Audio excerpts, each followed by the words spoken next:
అందరికీ వందనాలండి. అందరూ బాగున్నారనుకుంటున్నాను. ఇప్పటివరకు మనం ఆదికాండం 1 నుంచి 10 అధ్యాయాలు చదువుకున్నాం. అందులో దేవుడు సృష్టిని ఎలా చేశాడు, ఏదెను తోట, ఆదాము, అవ్వ, మనుషుల పాపాల వల్ల వచ్చిన జల ప్రవాహము, నోవాహు యొక్క కుటుంబం, ఇవన్నీ కూడా ఇప్పటివరకు మనం చదువుకున్నాం. ఈరోజు ఆదికాండం 11వ అధ్యాయం నుండి మనం చదువుకుందాం. నోవాహు జలప్రలయం తర్వాత నోవాహు అతని కుటుంబం భూమి మొత్తం విస్తరిస్తూ ఉన్నప్పుడు జరిగిన ఒక ముఖ్యమైన సంగతి గురించి ఈరోజు మనం మాట్లాడుకుందాం. భూమి అందంతటా ఒక్క భాష, ఒక్క పలుకు ఉండెను. ఒక్క కుటుంబమే కదా రక్షింపబడింది, నోవాహు కుటుంబం. కాబట్టి ఒక్క భాషే అందరూ కూడా మాట్లాడుతూ ఉన్నారు. వాళ్ళు తూర్పున ప్రయాణమై పోవుచుండగా షీనారు దేశమందొక మైదానము వారికి కనబడెను. అక్కడ వారు నివసించి, మనము ఇటుకలు చేసి బాగుగా కాల్చుదము రండని ఒకనితో ఒకను మాట్లాడుకొనిరి. ఈ షీనారు దేశంలో చాలా మంది స్థిరపడ్డారు, దాన్ని ఒక పట్టణంగా చేద్దాము అని వాళ్ళందరూ మాట్లాడుకున్నారు అని మనకు అర్థమైంది. అక్కడ దాకా బాగానే ఉంది. కానీ వాళ్ళు ఏం చేశారు? రాళ్లకు ప్రతిగా ఇటుకలను, అడుసుకు ప్రతిగా మట్టికీలును వారికి ఉండెను. మరియు వారు, మనము భూమి అందంతటా చెదిరిపోకుండా ఒక్క పట్టణమును, ఆకాశమునంటూ శిఖరము గల ఒక గోపురమును కట్టుకొని పేరు సంపాదించుకొందము రండి అని మాటలాడుకొనుచుండగా మనుషులు ఏం చేస్తున్నారంట? మనం భూమంతా విస్తరించొద్దు, దేవుడిచ్చిన ఆజ్ఞని మీరుతున్నారు. భూమంతా విస్తరించొద్దు, ఈ ఒక్క చోటే ఉందాం, ఈ ఒక్క పట్టణంలోనే ఉందాం, ఆకాశాన్ని అంటే శిఖరాన్ని కడదాం అంటే గర్వం ఎక్కువైపోతుంది, దేవుడి కన్నా గొప్పవాళ్ళు అయిపోవాలి అని. దానికన్నా ఇంకా చెడ్డ పని ఏంటి? ఒక గోపురము కట్టుకొని పేరు సంపాదించుకొందము రండని. అంటే దాని ఉద్దేశం ఏంటంటే, మిగిలిన మనుషులందరినీ మనం బానిసలుగా చేసుకుందాం, మనం మాత్రమే బాగుందాం, రాజ్యం వెళ్దాం, మనం మాత్రమే ఇల్లు గట్టిగా కట్టుకుందాం, మిగిలిన వాళ్ళందరూ మనల్ని చూసి గొప్పగా మాట్లాడుకోవాలి, మనం పేరు సంపాదించుకుందాం. అంటే మనుషుల్లో గర్వం పెరిగిపోయింది. అందులోనూ అక్కడ ఉన్నది కొంతమందే కాబట్టి వాళ్ళందరూ కలిసి ఈ చెడ్డ పని చేద్దాము అని అనుకుంటున్నారు. దేవుడు ఎక్కడైనా కానీ ఒక మనిషి ఇంకో మనిషిని ప్రేమించట్లేదు. గర్వంతో ఒక మనిషి ఇంకొక మనిషిని బానిసగా చేసుకుంటున్నాడు, పెత్తనం చలాయిస్తున్నాడు అంటే దేవుడికి కోపం వచ్చింది. జలప్రవాహం కూడా అలాగే కదా వచ్చింది. అక్కడ ఉన్న వాళ్ళందరూ బలాత్కారులుగా తయారయ్యారు కాబట్టే కదా దేవుడు జలప్రవాహాన్ని రప్పించింది. వీళ్ళు కూడా ఇలా గర్వం ఎక్కువైపోయి మిగిలిన వాళ్ళందరి మీద మనం పెత్తనం చలాయిద్దాం, మనం మాత్రమే బాగుందాం, మిగిలిన వాళ్ళని బానిసలుగా చేసుకుందాం, ఇటువంటి ఉద్దేశంతో ఉన్నారు. కాబట్టి దేవుడు ఏం చేస్తున్నాడు అక్కడ? యెహోవా నరుల కుమారులు కట్టిన పట్టణమును, గోపురమును చూడ దిగి వచ్చెను. అప్పుడు యెహోవా, ఇదిగో జనము ఒక్కటే, వారందరికీ భాష ఒక్కటే, వారు ఈ పని ఆరంభించి ఉన్నారు. ఇక మీదట వారు చేయదలచు ఏ పని అయినను చేయకుండా వారికి ఆటంకమేమీ ఉండదు. గనుక మనము దిగిపోయి వారిలో ఒకని మాట ఒకనికి తెలియకుండా అక్కడి భాషను తారుమారు చేయుదము రండని అనుకొనెను. అలాగు యెహోవా అక్కడి నుండి భూమి అందంతటా వారిని చెదరగొట్టెను గనుక వారు ఆ పట్టణమును కట్టుట మానిరి. దేవుడు ఏం చేశాడంట? కిందకి దిగి, ఇక్కడ చూడండి, మనము దిగిపోయి, నేను ఆల్రెడీ ముందే చెప్పా, దేవుడు అనే పదంలో తండ్రి, కుమార, పరిశుద్ధాత్మ ముగ్గురు కలిసి ఉంటారు అని. దేవుడంట భూమి మీదకి దిగి వారి భాషను తారుమారు చేస్తాడంట. కాబట్టి వాళ్ళందరూ కూడా భూమి అంతటా చెదిరిపోయాను, ఇంకా ఆ పట్టణాన్ని కట్టడం మానుకున్నారు. ఇక్కడ చూడండి, చెడ్డ వాళ్ళందరూ కలిసి ఏదైనా చెడ్డ పని చేద్దాం, భూమి మొత్తాన్ని ఆక్రమించుకుందాం అనే ఆలోచనలు వస్తే దేవుడే వాటిని చెదరగొడతాడు అని మనకు అర్థమవుతుంది. ఇట్లాంటివి దేవుడు ఎన్ని చేసుంటాడో. ఎంతో మంది ఈ భూమిని నాశనం చేద్దామనో, ఈ భూమిని ఆక్రమించుకుందామనో, మిగతా వాళ్ళని బానిసలుగా చేసుకుందామనో చాలా ప్రయత్నాలు చేసి, అందులోనూ ఈ చెడ్డ వాళ్ళందరూ కలిసి ఏదన్నా ఒక పని చేద్దాం అని అనుకుంటే దేవుడు దాన్ని చెదరగొట్టేస్తాడు. అవి మనకి ఎప్పటికీ తెలియకుండా పోవచ్చు, కానీ దేవుడు ఎప్పటికీ మనల్ని ప్రేమిస్తూనే ఉంటాడు అనే విషయాన్ని మాత్రం మనం ఎప్పుడు గుర్తుపెట్టుకోవాలి. ఒక్కసారి ఆలోచించండి, ఇప్పుడు భూమి మీద ఉన్న చెడ్డ వాళ్ళందరూ కలిసిపోయి మనం మాత్రమే బాగుందాం, మనకు నచ్చిన వాళ్ళందరినీ చంపేద్దాం, బానిసలుగా చేసుకుందాం, ఇట్లాంటి ఆలోచన వారికి ఉండింది అనుకోండి, భూమి పరిస్థితి ఏమైపోద్ది? ఇట్లాగా ఎప్పుడు కూడా చెడ్డ వాళ్ళందరూ కలిసి ఏకమవ్వకుండా ఉండడానికి దేవుడు ఏం చేశాడంట? భాషల్ని తారుమారు చేసి భూమి అంతటా కూడా వారిని చెదరగొట్టేశాడంట. ఇప్పుడు ఇన్ని రకాల భాషలు, ఇన్ని రకాల ఆచారాలు ఇవన్నీ ఎందుకు వచ్చాయి అంటే, దేవుడు ఇక్కడ భాషల్ని తారుమారు చేసి అందరినీ కూడా చెదరగొట్టేయడం వల్ల అనే విషయాన్ని మనం గుర్తుపెట్టుకోవాలి. దానికి బాబెలు అని పేరు పెట్టబడింది. ఎందుకనగా అక్కడ యెహోవా భూజనులందరి భాషను తారుమారు చేసెను. బాబెలు, దీన్నే బబులోను అని కూడా అంటారు. ఈ సిచ్యువేషన్ని బబులోను గోపురం అని కూడా మన క్రైస్తవులు చాలాసార్లు సంబోధిస్తారు, గుర్తుపెట్టుకోండి. అక్కడి నుండి యెహోవా భూమి అందంతటా వారిని చెదరగొట్టెను, అంటే భూమి మొత్తానికి మనుషుల్ని పంపించేశాడు. మనుషులు కలిసి ఉండొచ్చు, మనుషులు కలిసి ఉండడం దేవుడికి ఇష్టం, ఒకరినొకరు ప్రేమించుకోవడం ఇష్టం. కానీ చెడ్డ పనులు చేయడానికే మనుషులు కలవకూడదు, చెడ్డ పనులు చేయుటలో మనుషులు ఏకం అవ్వకూడదు. అది దేవుడికి ఇష్టం లేని పని. షేము వంశావళి ఇది. అదేంటి, మనం 10వ అధ్యాయంలో కూడా షేము వంశావళి చూసాం కదా, మళ్ళీ ఇక్కడ ఎందుకు మాట్లాడుతున్నాడు అంటే 10వ అధ్యాయంలో మనం చూసింది షేము కుమారులు అందరి గురించి. కానీ ఈ 11వ అధ్యాయంలో షేము గురించి మళ్ళీ ఎందుకు చెప్తున్నాడయ్యా అంటే మనకి అబ్రహాము ఎలా వచ్చాడో తెలియడానికి. అబ్రహాముని అంతకుముందు అబ్రాము అని పిలిచేవాళ్ళు. ఈ అబ్రాము గురించి మనం చదువుకుంటా వెళ్దాం. అతడు ఎలా వచ్చాడు, అతడి వంశావళి ఏది అంటే దేవుడు షేము వంశావళిలో ఎవరిని ఎంచుకున్నాడు. షేము ద్వారా అబ్రహాము రావడానికి, అబ్రహాము ద్వారా దావీదు, దావీదు ద్వారా ఫైనల్గా యేసుక్రీస్తు వారు రావడానికి దేవుడు ఏ వంశావళిని ఎంచుకున్నాడు అనేది మనకు మరలా తెలియడం కోసం షేము వంశావళిని ఇక్కడ మరలా రాయించడం జరుగుతుంది. పైన 10వ అధ్యాయంలో మనం చదువుకున్న షేము వంశావళి యొక్క ఉద్దేశం వేరు, ఇక్కడ మరలా రాస్తున్న షేము వంశావళి యొక్క ఉద్దేశం వేరు. షేము 100 ఏండ్లు గలవాడై జలప్రవాహము గతించిన 2 ఏండ్లకు అర్పక్షదును కనెను. షేము అర్పక్షదును కనిన తరువాత 500 ఏండ్లు బ్రతికి కుమారులను కుమార్తెలను కనెను. అర్పక్షదు 35 ఏండ్లు బ్రతికి షేలహును కనెను. అర్పక్షదు షేలహును కనిన తరువాత 403 ఏండ్లు బ్రతికి కుమారులను కుమార్తెలను కనెను. షేలహు 30 ఏండ్లు బ్రతికి ఏబెరును కనెను. షేలహు ఏబెరును కనిన తరువాత 403 ఏండ్లు బ్రతికి కుమారులను కుమార్తెలను కనెను. ఏబెరు 34 ఏండ్లు బ్రతికి పెలుగును కనెను. ఏబెరు పెలుగును కనిన తరువాత 430 ఏండ్లు బ్రతికి కుమారులను కుమార్తెలను కనెను. పెలెగు 30 ఏండ్లు బ్రతికి రయూను కనెను. పెలెగు రయూను కనిన తరువాత 290 ఏండ్లు బ్రతికి కుమారులను కుమార్తెలను కనెను. రయు 32 ఏండ్లు బ్రతికి సెరూగును కనెను. రయు సెరూగును కనిన తరువాత 207 ఏండ్లు బ్రతికి కుమారులను కుమార్తెలను కనెను. సెరూగు 30 ఏండ్లు బ్రతికి నాహోరును కనెను. సెరూగు నాహోరును కనిన తరువాత 200 ఏండ్లు బ్రతికి కుమారులను కుమార్తెలను కనెను. నాహోరు 29 ఏండ్లు బ్రతికి తెరహును కనెను. నాహోరు తెరహును కనిన తరువాత 119 ఏండ్లు బ్రతికి కుమారులను కుమార్తెలను కనెను. తెరహు 70 ఏండ్లు బ్రతికి అబ్రామును నాహోరును హారానును కనెను. చూడండి, తెరహు ఎలా పుట్టాడు, తెరహు ద్వారా అబ్రాము ఎలా వచ్చాడు. ఈ అబ్రామునే మనం తర్వాత అబ్రహాముగా చదువుకుంటాం, అక్కడికి వెళ్ళినప్పుడు ఆ విషయం చెప్తాను. ఈ తెరహు అబ్రాము వీళ్ళ గురించి చెప్పడానికి ఈ వంశావళి మొత్తం చెప్పాడు. ఈ వంశావళిలో మనం ఇక్కడ నేర్చుకోవాల్సిన ఇంకొక ముఖ్యమైన విషయం ఏంటంటే ఆయుష్ తగ్గుతా వచ్చింది. చూడండి, 403, 430, 290, 200, 207, 119 ఆయుష్ తగ్గిపోతా వస్తుంది మనుషులది. ఇది మనం గుర్తుపెట్టుకోవాలి. ఫైనల్గా అబ్రాము వరకు వచ్చాడు కదా దేవుడు. ఈ అబ్రాము గురించి ఎందుకు చెప్తున్నాడు దేవుడు మనకి అనేది మనం చూద్దాం. తెరహు వంశావళి ఇది.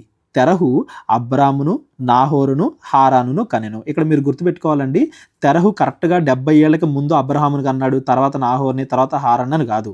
ఇంకా చాలామంది కుమారులు కుమార్తెలు తెరహుకి పుట్టారు. అబ్రహాము మొదటి కుమారుడు కూడా కాదు. మీరు గుర్తుపెట్టుకోవాల్సిన విషయం ఏంటంటే 70 ఏళ్ళప్పుడు కుమారుల్ని కంటం స్టార్ట్ చేశాడు తెరహు, అంతేగాని అబ్రహాముని 70వ సంవత్సరంలో కన్నాడు అని కాదు. అది గుర్తుపెట్టుకోండి. వీళ్ళ ముగ్గురు గురించి ఎందుకు రాశాడు అంటే వీళ్ళ ముగ్గురు గురించి మనం చదువుకుంటాం కాబట్టి వాళ్ళ ముగ్గురు గురించి ప్రత్యేకంగా రాశాడు. తెరహు వంశావళి ఇది. తెరహు అబ్రహామును నాహోరును హారానును కనెను. హారాను లోతును కనెను. హారాను తాను పుట్టిన దేశమందలి కల్దీయుల ఊరు అనే పట్టణములో తన తండ్రి అయిన తెరహు కంటే ముందుగా మృతి పొందెను. ముందు హారాన్ చనిపోయాడు. అబ్రామును నాహోరును వివాహము చేసుకొనిరి. అబ్రాము భార్య పేరు శారయి, నాహోరు భార్య పేరు మిల్కా. ఆమె మిల్కాకును ఇస్కాకును తండ్రి అయిన హారాను కుమార్తె. ఈ మిల్కా అనే ఆవిడ ఎవరు? హారాను కుమార్తె. శారాయి గొడ్రాలై ఉండెను, ఆమెకు సంతానము లేదు. తెరహు తన కుమారుడగు అబ్రామును, తన కుమారుని కుమారుడు అనగా హారాను కుమారుడగు లోతును, తన కుమారుడగు అబ్రాము భార్య అయిన శారయి అను తన కోడల్ని తీసుకొని కనాను వెళ్ళుటకు కల్దీయుల ఊరను పట్టణములో నుండి వారితో కూడా బయలుదేరి హారాను మట్టుకు వచ్చి అక్కడ నివసించిరి. వీళ్ళందరూ ఎక్కడ స్థిరపడ్డారండి? హారాను అనే ఊరిలో స్థిరపడ్డారు. ఈ హారాను అనే ఊరి పేరు మీరు గుర్తుపెట్టుకోండి. తెరహు బ్రతికిన దినములు 205 ఏండ్లు. తెరహు హారానులో మృతి పొందెను. అబ్రహాము తండ్రి అయిన తెరహు ఎక్కడ చనిపోయాడు? హారాను అనే ఊర్లో చనిపోయాడు. ఈ హారాను అనే ఊరు నుండి అబ్రహాము యొక్క ప్రయాణం అనేది స్టార్ట్ అవుద్దండి. అసలు అబ్రాము ఎక్కడ స్టార్ట్ అయ్యాడు, అబ్రాము యొక్క వంశావళి ఏది అని మోషే ఇజ్రాయేలీలందరికీ తెలియడానికి ఈ అధ్యాయంలో ఇలా రాయించాడు. మనం 12వ అధ్యాయం చదువుకుందాం. ఈ 11వ అధ్యాయంలో మీరు అందరూ గుర్తుపెట్టుకోవాల్సిన విషయం తెరహు. ఈ తెరహు అనే వ్యక్తికి అబ్రాము, నాహోరు, హారాను అనే 3 పిల్లలు. ఈ హారాను అనే వ్యక్తి ముందుగానే చనిపోయాడు. అబ్రహాము భార్య పేరు శారయి, నాహోరు భార్య పేరు మిల్కా. ఈ మిల్కా అనే ఆవిడ ఎవరి కుమార్తె? మళ్ళీ హారాను కుమార్తె. ఇది మీరు గుర్తుపెట్టుకోండి, ఎందుకంటే తర్వాత ఇది మీకు ఉపయోగపడిద్ది. 12వ అధ్యాయం నుండి మనం చదువుకుంటూ వెళ్దాం. 12వ అధ్యాయం. యెహోవా అబ్రాహాముతో మాట్లాడుతున్నాడు. యెహోవా, నీవు లేచి నీ దేశము నుండి, నీ బంధువుల యొద్ద నుండి, నీ తండ్రి ఇంటి నుండి బయలుదేరి నేను నీకు చూపించు దేశమునకు వెళ్ళుము. నిన్ను గొప్ప జనముగా చేసి నిన్ను ఆశీర్వదించి నీ నామమును గొప్ప చేయుదును. నీవు ఆశీర్వాదముగా నుందువు.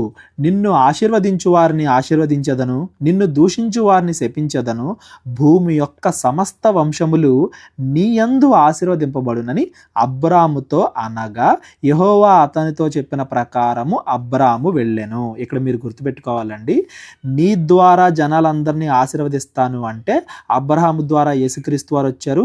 యేసుక్రీస్తు ద్వారానే ఇవాళ మనుషులందరికీ పాపం నుండి విమోచన కలుగుతుంది. కాబట్టి ఇది అబ్రహాముకి ఇచ్చిన వాగ్దానంలో యేసుక్రీస్తు దాగి ఉన్నాడు అని మీరు అందరూ కూడా గుర్తుపెట్టుకోవాలి.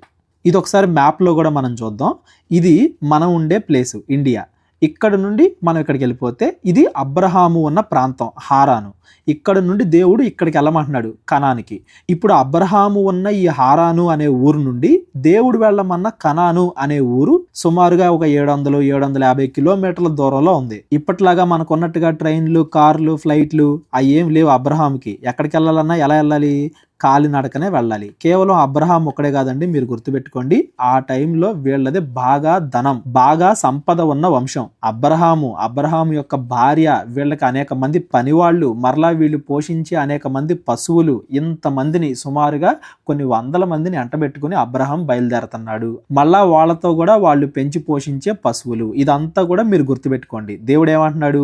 ఇవన్నిటిని కూడా తీసుకుని హరాను అనే దగ్గర నుండి కనాను వచ్చే నువ్వు, నేను నీకు కనాను ఇస్తాను, నిన్ను ఆశీర్వదిస్తాను, ఆ దేశాన్ని నేను నీకు ఇస్తాను అని చెప్పి దేవుడు అబ్రహాముతో వాగ్దానం చేసుకున్నాడు. దేవుడు ఈ 12వ అధ్యాయంలో అబ్రహాముతో చేసుకున్న వాగ్దానం చాలా ముఖ్యమైనది, మనందరం కూడా గుర్తుపెట్టుకోవాలి. లోతు అతనితో కూడా వెళ్ళాను. అంటే లోతుని ఎవరు చూసుకుంటున్నారు? ఒక గార్డియన్ లాగా అబ్రామే చూసుకుంటున్నాడు. ఎందుకంటే లోతు వాళ్ళ తండ్రి చిన్నప్పుడే చనిపోయాడు కాబట్టి. అబ్రాము హారాను నుండి బయలుదేరినప్పుడు 75 ఏండ్ల గలవాడు. 75 సంవత్సరాలు. అబ్రహాముకి 75 సంవత్సరాలు ఉన్నప్పుడు దేవుడు ఇదిగో నీకు సంతానాన్ని ఇస్తాను, కనానుకు వెళ్ళు అని వాగ్దానం చేశాడు. ఈ 75 అనేది గుర్తుపెట్టుకోండి, ఎందుకంటే అబ్రహాముకి దేవుడు ఈ వాగ్దానాన్ని ఎప్పుడు నెరవేర్చాడు అని మనం మాట్లాడుకునేటప్పుడు ఇది మనకు ఉపయోగపడింది. అబ్రాము తన భార్య అయిన శారయిని, తన సహోదరుని కుమారుడైన లోతును హారానులో తానును వారును అర్జించిన యావదాస్తిని, వారు సంపాదించిన సమస్తమైన వారిని తీసుకొని కనానుకు బయలుదేరి కనాను దేశమునకు వచ్చిరి. ఫైనల్గా దేవుడు ఏ దేశం అయితే చూపించాడో ఆ దేశానికి, కనాను అనే దేశానికి అబ్రహాము వచ్చేసాడు. వీళ్ళేదో ఒక్క రోజులో వచ్చేలేదండి, దేవుడు 2-3 వచనాల్లోనే అక్కడ నుంచి వెళ్ళమన్నాడు, వీళ్ళు వచ్చేసారు కదా అని అంత సింపుల్గా అనుకోకండి. కొన్ని సంవత్సరాలు ప్రయాణం చేసి ఉంటాడు అబ్రహాము. అబ్రాము షెకెమునందలి ఒక స్థలము దాకా ఆ దేశ సంచారము చేసి మోరే దగ్గరున్న సింధూర వృక్షమునద్దకు చేరెను. అప్పుడు కనానీయులు ఆ దేశములో నివసించిరి. కనానీయులు అంటే వీళ్ళకి చాలా ఆచారాలు ఉంటాయి. వీళ్ళ పితరులు ఎవరు అనేది మనం 9-10 అధ్యాయంలో మాట్లాడుకున్నాం కదా. అనేక రకమైన ఆచారాలు. ఉదాహరణకి వాళ్ళు విగ్రహాలుగా పెట్టుకుని వేటినైతే పూజిస్తున్నారో వాటికి తమ పుట్టిన పిల్లలను కూడా, చిన్న పిల్లలను కూడా బలిచ్చేంత మూఢమైన ఆచారాలు కలిగిన వ్యక్తులు ఈ కనానీయులు. అందుకే బైబిల్లో ఈ కనానీయులన్నా వాళ్ళ ఆచారాలన్నా దేవుడికి చాలా కోపం. వెళ్ళే కొద్దీ మనం చదువుకుంటూ వెళ్దాం. యెహోవా అబ్రామునకు ప్రత్యక్షమై నీ సంతానమునకు ఈ దేశమునిచ్చెదనని చెప్పగా అతడు తనకు ప్రత్యక్షమైన యెహోవాకు ఒక బలిపీఠము కట్టెను. ముందుగా హారాన్లో ఉన్నప్పుడు దేవుడు ఒకసారి ప్రత్యక్షమయ్యాడు అబ్రాముకి, మళ్ళా కనానుకు వచ్చిన తర్వాత మళ్ళా ప్రత్యక్షమై మళ్ళా చెప్తున్నాడు.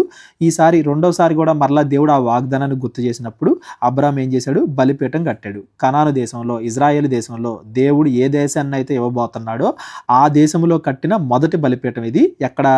మోరే దగ్గరనున్న సింధూర వృక్షము. ఇక్కడ అబ్రహాము కనాను దేశంలో మొదటి బలిపీఠాన్ని కట్టాడు. ఒక రకంగా ఇజ్రాయేలీల యొక్క మొదటి బలిపీఠం ఆ ఇజ్రాయేల్ దేశంలో అని కూడా మనం చెప్పొచ్చు.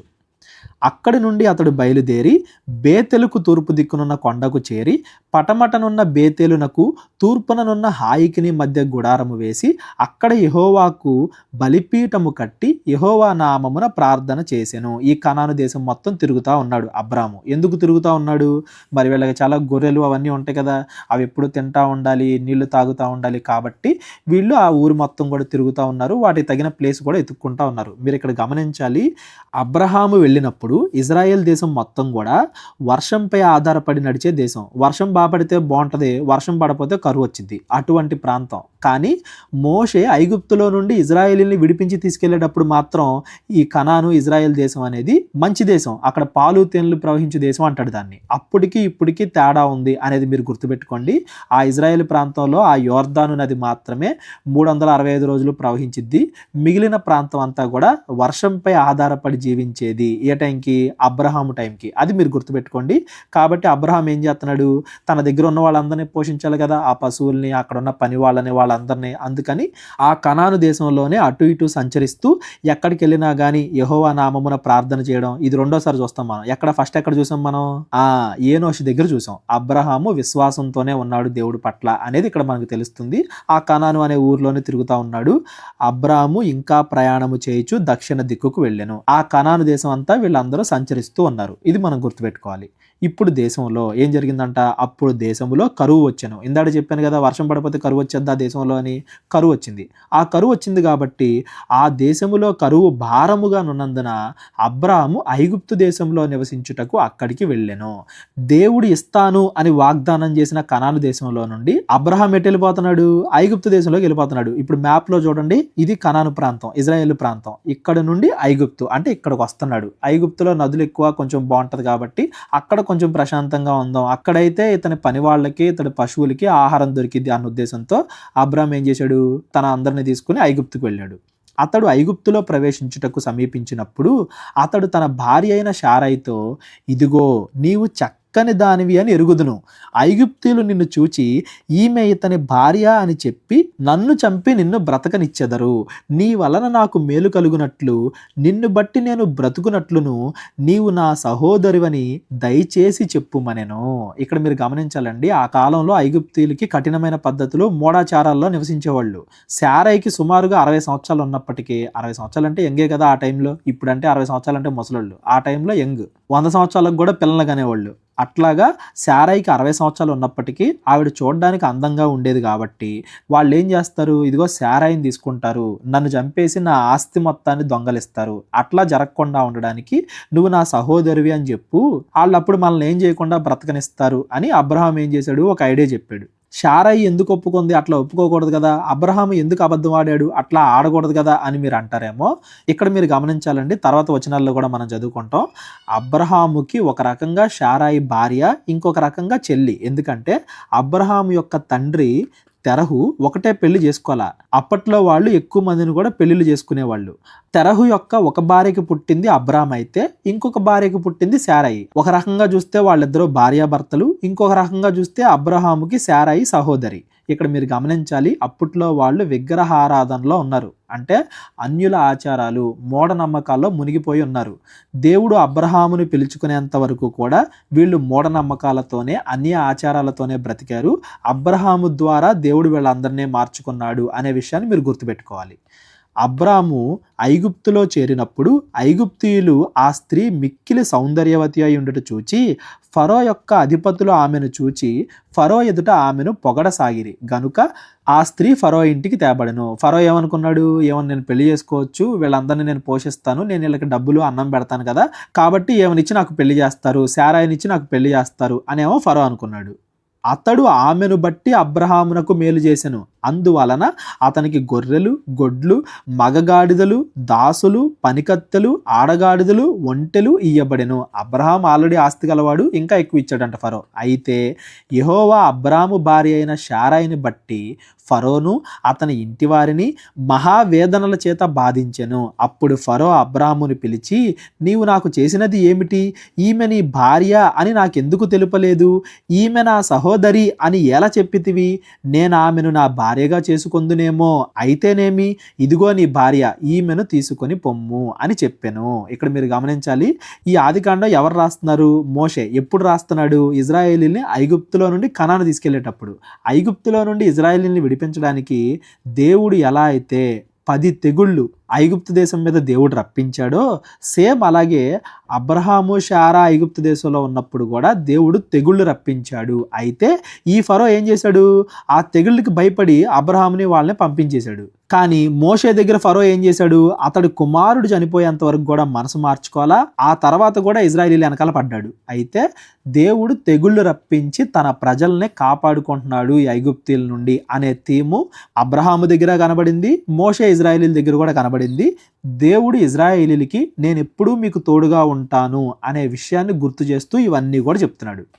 మరియు ఫరో అతని విషయమై తన జనులకు ఆజ్ఞాపించినందున అతనిని, అతని భార్యను, అతనికి కలిగిన సమస్తమును పంపివేసిరి. ఇజ్రాయేలీలకు కూడా వాళ్ళు కలిగిన ఆస్తి మొత్తాన్ని ఎంటబెట్టుకుని ఐగుప్తు దేశంలో నుండి మోషే విడిపించాడు అని మనం చదువుకుంటాం. అబ్రహాము జీవితంలో కూడా అటువంటి సిచ్యువేషన్ ఒకటి జరిగింది. ఈ సందర్భం తర్వాత అబ్రహాము మరలా కనానుకి, తను ఎక్కడి నుండి అయితే వచ్చాడో అదే వాగ్దాన దేశానికి వెళ్ళిపోయాడు అని మనం చదువుకుంటాం. 13వ అధ్యాయం నుండి రేపు మనం చదువుకుందాం. అబ్రహాము తిరిగి వెళ్ళిన తర్వాత ఏం జరిగింది అనేది రేపొద్దున మనం చదువుకుందాం. ఈ 11, 12 అధ్యాయాల్లో మనం ఏం చదువుకున్నాం? దేవుడు బాబెలు గోపురం దగ్గర చెడ్డవాళ్ళందరూ కలిసి ఏదైనా పని చేద్దాం అనుకుంటే దాన్ని చెడగొడతాడు, ఎప్పుడు కూడా తన ప్రజల్ని కాపాడతాడు అనే విషయాన్ని ఈ 11వ అధ్యాయం ద్వారా మనం గుర్తించాలి. అబ్రహాము యొక్క ఆరంభం, బైబిల్లో అబ్రహాము చాలా ముఖ్యమైన వ్యక్తి. దేవుడు మాట్లాడగానే తనకు కలిగిన సమస్తాన్ని తీసుకుని వెళ్ళిన వ్యక్తి. ఎక్కడికి వెళ్ళాలో కూడా చెప్పలా దేవుడు, ఆ దేశం ఎలా ఉంటుందో కూడా తెలీదు. అయినా దేవుడు మాట్లాడాడు కాబట్టి ఆయన నాకు మంచి చేస్తాడు అని దేవుడి మీద విశ్వాసంతో అబ్రహాము ఆ హారాన్ని వదిలిపెట్టి కనాను దేశానికి బయలుదేరాడు. తండ్రి చనిపోయిన తర్వాత అబ్రహాము సుమారుగా 75 సంవత్సరాలప్పుడు ఆ హారాన్ని వదిలిపెట్టి ఎక్కడికి వచ్చాడు? కనానుకు వచ్చాడు. ఆ కనాన్లో అబ్రహాము ఎలా బ్రతికాడు? దేవుడు మరలా తాను చేసిన వాగ్దానాన్ని అబ్రహాముకి ఎలా గుర్తు చేశాడు? వీళ్ళు కనాన్లో కరువు రావడం వల్ల ఐగుప్తు దేశానికి ఎలా వెళ్ళారు? ఐగుప్తు దేశంలో కూడా దేవుడు అబ్రహాముకి శారాయికి తోడుండి వీళ్ళని మరలా తిరిగి కనాను దేశానికి ఎలా రప్పించాడు? ఇవన్నీ కూడా ఈ 11, 12 అధ్యాయాల్లో మనం చూసాం. 13వ అధ్యాయాన్ని రేపొద్దున మనం చదువుకుందాం. అందరికీ వందనాలు. దేవుడు మీ అందరినీ దీవించును గాక. అందరికీ వందనాలండి. కేవలం 30 వీడియోస్లో బైబిల్ నేర్చుకోండి అనే ఎంతో విలువైన ఈ కోర్స్ జస్ట్ ₹1 మీకు కావాలి అంటే మీ పేరు, మీ ఊరు ఈ నెంబర్కి వాట్సాప్ చేయండి. ఈ కోర్సులో ఏ విషయాలు ఉంటాయో ముందుగానే తెలుసుకోవడానికి ఈ వీడియో పాస్ చేసి టాపిక్స్ అన్ని చదువుకోండి. క్రైస్తవులందరూ ఈ బైబిల్ కోర్స్ వినాలి అని మేము కోరుకుంటున్నాం. అందరినీ దేవుడు దీవించును గాక. ఆమెన్.